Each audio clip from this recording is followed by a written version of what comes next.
do, Internet? Lee from PanelsOnPages.com, and welcome to the very first episode of Hashtag Number Ones. We're going to be looking at number one issues that came out in the month of March 2014. Just heads up, there's a bit of a Marvel's push in there, all new Marvel Now initiative for the next couple of months. There'll be a lot of Marvel books in the coming episodes, I'm sure. And this month, I should say, is no exception. So, first off, let's get right into it. Moon Knight, number one, with written by Warren Ellis with art by Declan Shalvey. This issue does a lot of stuff right. As far as first issues go, it has a lot to set up as far as Moon Knight's origin is concerned. Because Moon Knight is not an easy character to kind of grasp, but they do a really good job of giving you, the quick basics that you need to know about Moon Knight, while also giving you a satisfying resolution to the case he kind of stumbles upon in the very beginning pages. They're not undoing what Bendis and Malid did a couple years ago. They're not undoing what anybody did. They may be giving you an idea about why he is the way that he is and what it all means as far as his disassociated personality disorder goes. And it's really interesting. It looks great.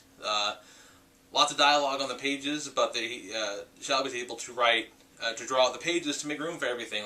Nothing's ever too crowded. It's a whole lot to take in, but it all works. Excellent first issue. Keeping on the trend with Marvel Comics, Captain Marvel number one, written by Kelly Sue DeConnick and art by David Lopez. After the much fan-loved Captain Marvel series took and ended not long ago, they relaunched with the number one issue, and fittingly so, they changed the game a little bit. Carol's now off in space, so you get to kind of meet her new cast of characters a little bit, because you get a flashback sort of how she ended up in space. She was dating War Machine, that is Iron Patriot, who also had a number one issue, that was alright. But now she's off. Now the scene where Tony kind of floats the idea at her is a lot of fun. They're taking down these bad guys without real, just like muggers and stuff, while very much having a very casual conversation. It's a very cool moment. But the art really fits the tone of the story. It's colorful, and when it needs to be, it's just very light and kind of cartoony. It's just really, really good. It's again very solid. But Kelly Sue does Carol Danvers better than probably anybody ever has before. Keeping up with Avengers themes, Secret Avengers number one. This one was written by Alice Cott and Michael Walsh on artwork, and I am unfamiliar with either of these creators. I've never seen their work any before, but I am very much looking forward to more of this.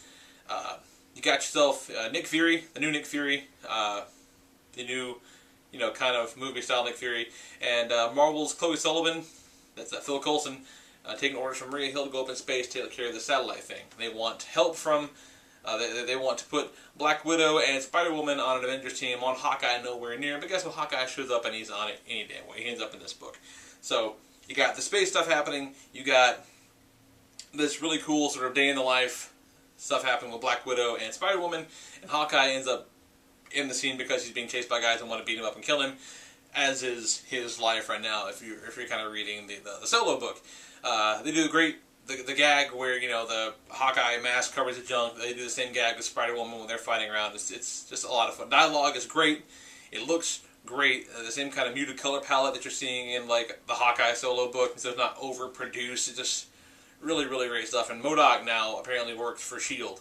I fell off toward the tail end of the last volume of Secret Avengers, so I'm coming back for the second one of this. It's a lot of fun. Last Marvel book we'll look at, Magneto number one.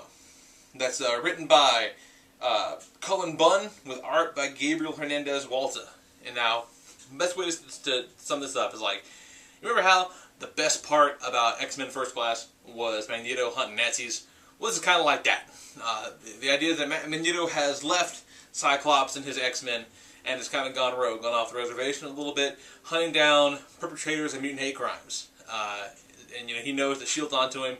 He can, fish out the ones that are real versus the ones that S.H.I.E.L.D. kind of puts out there and makes him, trying to draw him out by, perpetrating this stuff. He knows which ones are real, which ones are fake. And just he's an old man. Magneto's not a young guy. It's just, old, bitter old man, like a Clint Eastwood Magneto, taking out mutant hate crime folks. And it's very, very cool. Lots of cool stuff with his powers. It's very simple in its art. It's just very, very good stuff. From Image Comics, and Mark Millar, who's kind of a divisive figure as of late. Starlight, #1. Written by Mark Millar, art by Goran Parlov, who I know from his Punisher work from a couple years back. And now, kind of full disclosure, I was a little hesitant to get on Starlight because, you know, it's not unfair to say that Millar's been a kind of a one-trick pony a little bit. You know, like all of his books kind of have the same sort of vibe. They're just ultra violent, over the top, and I kind of gotten tired of it. But I'm really glad I gave Starlight a shot because it's not that at all. It's the idea is kind of what happens if Flash Gordon, well, when Flash Gordon gets old. You know, it's the lead character is Duke McQueen. He was a fighter pilot who, through an accident, ended up on this alien world, and, you know, and saved their people and all this stuff, becomes a hero, but comes home because he has a girl at home that he loves. This is years ago. Now he's an old man. You know, we sort of come into his world the day he's burying his wife. She died not long ago, and so it's, you know, it's not sad, but it's not. It's just like he's a normal guy now, with the normal guy problems and all this, and so he misses the old days, but he's not pining for it. And most importantly, he's likable. I don't remember the last time I liked a Mark Millar protagonist. Like, he's a likable guy. You know, it's no one, you know, with just shouting obscenities for the sake of doing it. Like, you know, nobody got their face punched in. Like, it's a really effective first issue and just really entertaining. I enjoyed it quite a lot, and I want to see what happens to him next. Ironically, I ended up joining Revenge #1, also from Image Comics, by Jonathan Ross and Ian Churchill, quite a lot. And even though it reads a lot more like what I was expecting a new Mark Millar book to read like, Griffin Franks is an aging action star. I think you're still on Schwarzenegger types. His biggest hit was The Revenger back in the 70s, and they kind of brought The Revenger back into modern times, and he's sort of living the high life, enjoying this Hollywood resurrection, as it were. He's got his hot former porn star wife on one hand, he's got the role in his hand the other, but he's an old guy, you know, in Hollywood, and so he, you know, he's constantly trying to compete against the younger guys, and so when he hears about this procedure that's going to take 15 years off of his life, he takes his lady up on the offer, and things go horribly wrong for Griffin right in the very beginning.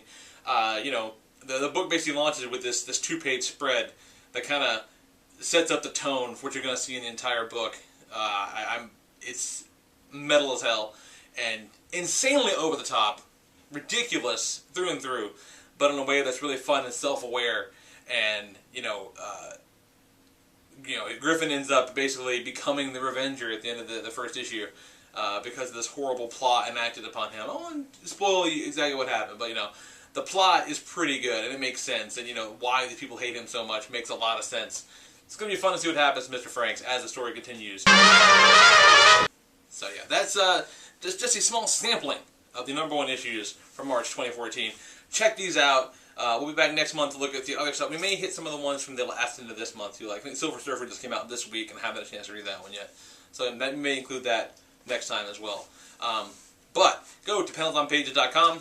Check out every day for all kinds of geeky content. Subscribe to the YouTube channel. We got some toy box reviews, some excellent 6-packs by our video ninja Jose Guzman, and plenty more coming up every single week on the YouTube channel, every day on PanelsOnPages.com. We'll subscribe to the podcast, listen to the podcast live at 10 p.m. Eastern, 9 p.m. Central at chat.panelsonpages.com. And that'll do it. Check these books out, man. Get them on Comixology. Go to your comic shop. Order them. Hell, wait for the trade if you want to, but I wouldn't. These are all pretty damn solid picks. So check these books out, and we'll talk to you guys next month for #1s.